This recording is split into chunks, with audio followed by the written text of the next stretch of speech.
Assalamualaikum warahmatullahi wabarakatuh.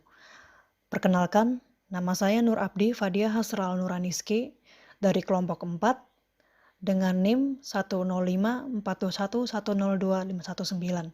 dari Fakultas Kedokteran dan Ilmu Kesehatan Universitas Muhammadiyah Makassar. Dalam kesempatan kali ini, saya akan menjelaskan hasil diskusi kami, yaitu modul diare skenario 1. Laki-laki 45 tahun dibawa ke puskesmas Talamandrea jam 5 subuh karena muntah-muntah dan berak seperti air lebih dari 10 kali sejak tadi malam.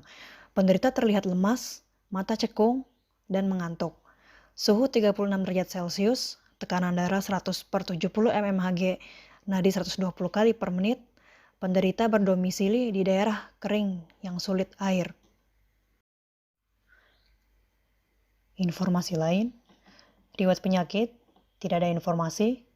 Pemeriksaan fisik, yaitu yang pertama, suhu 36 derajat Celcius, tekanan darah 100/70 mmHg, nadi 120 kali per menit. Pemeriksaan penunjang, tidak ada. Jadi bisa kita lihat bahwa suhu 36 derajat Celcius adalah termasuk suhu yang normal. Lalu tekanan darah 100/70 mmHg menandakan bahwa pasien mengalami hipotensi. Karena pada normalnya tekanan darah umur 19-60 tahun itu sistolnya 80-120, sedangkan diastolnya 60-80 mmHg. Lalu nadinya 120 kali per menit. Pasien tersebut mengalami takikardia atau keadaan di mana jantung berdenyut lebih dari 100 kali per menit. Berikut ada 7 hal yang akan kita bahas pada modul diare ini. Yang pertama, definisi, etiologi, faktor resiko, patomekanisme, gejala, diagnosis, dan tata laksana. Yang pertama, apa itu diare? Menurut WHO, pengertian diare atau diarrhea adalah buang air besar dengan konsistensi cair atau mencret sebanyak 3 kali atau lebih dalam 1 hari atau dalam 24 jam. Namun ada hal yang perlu diingat, 2 kriteria penting harus ada, yaitu BAB cair dan sering. Jadi misalnya buang air besar sehari 3 kali tapi tidak cair, maka tidak bisa disebut diare. Begitu juga apabila buang air besar dengan tinja cair tapi tidak sampai 3 kali dalam sehari, maka itu bukan diare. Lalu yang kedua, etiologi. Penyebab penyakit diare dapat disebabkan oleh infeksi, malabsorpsi, alergi, keracunan, imunodefisiensi, dan sebab-sebab lain. Infeksi dapat disebabkan oleh bakteri, virus, dan parasit.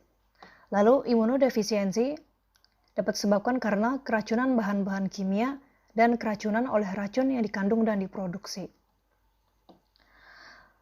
Yang pertama kita akan membahas infeksi oleh bakteri. Yang pertama, bakteri, contoh-contohnya itu ada Shigella, Salmonella, E. coli, golongan Vibrio, Bacillus cereus, Clostridium perfringens, Staphylococcus aureus, Campylobacter, Aureomonas. Lalu pada virus umumnya adalah rotavirus, norovirus, dan adenovirus. Rotavirus pada umumnya menyerang anak-anak balita. Lalu parasit, antara lain ada protozoa, Entamoeba histolytica, Giardia lamblia, Balantidium coli. Lalu cacing perut, Ascaris, Trichuris, Strongyloides. Juga ada jamur, Candida.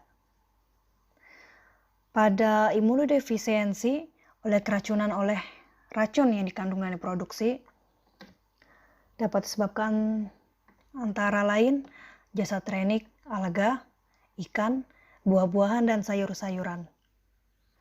Lalu faktor resiko.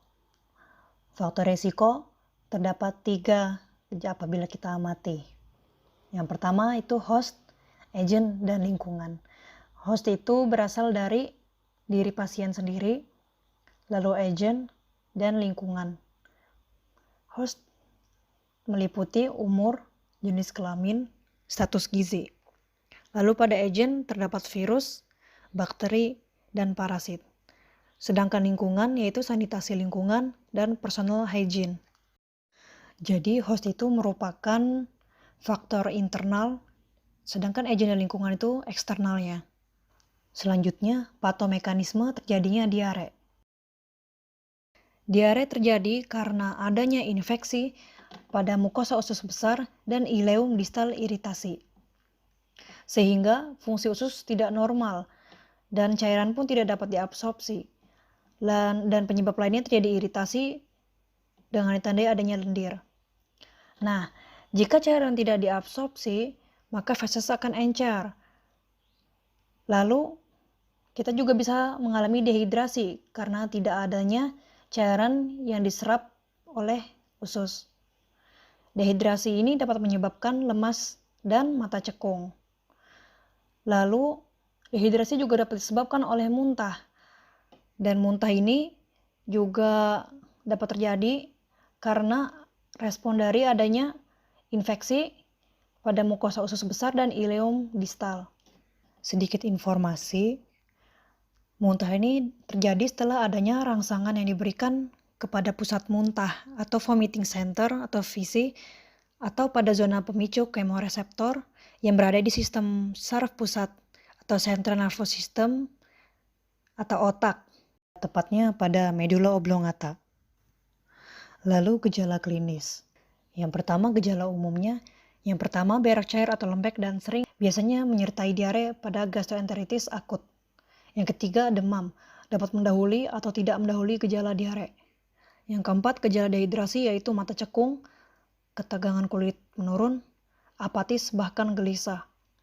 Lalu yang kedua gejala spesifik.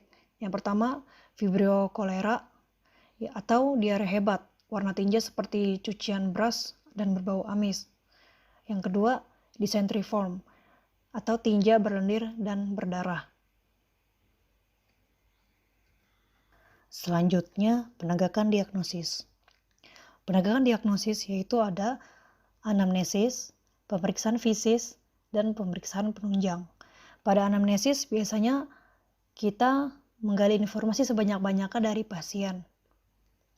Misalnya dalam kasus diare, kita menanyakan pasien seperti ini.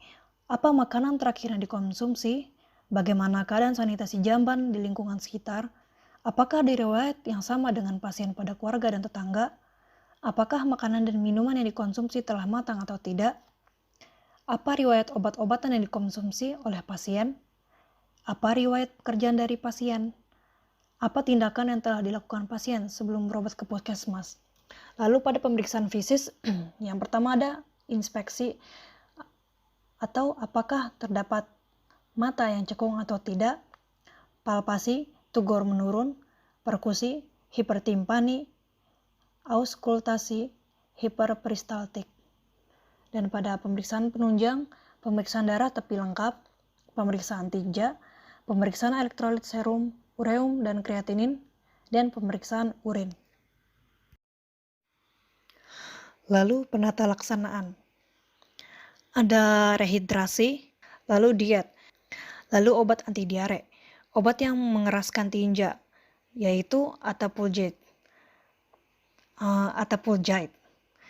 obat antisekretorik, yaitu hidrasek. Lalu obat antimikroba, antibiotik golongan quinolone, yaitu ciprofloxacin.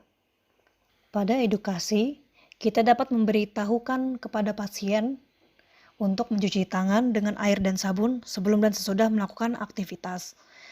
Lalu penyediaan makanan yang higienis dan minuman yang bersih, menggunakan jamban untuk buang air besar, mengkonsumsi makanan yang kaya akan nutrisi, dan memastikan lingkungan hidup yang sehat. Terima kasih. Demikianlah penjelasan saya dari hasil diskusi kami, kelompok 4. Selalu jaga kesehatan, kebersihan, dan ibadah. Saya akhiri. Wassalamualaikum warahmatullahi wabarakatuh.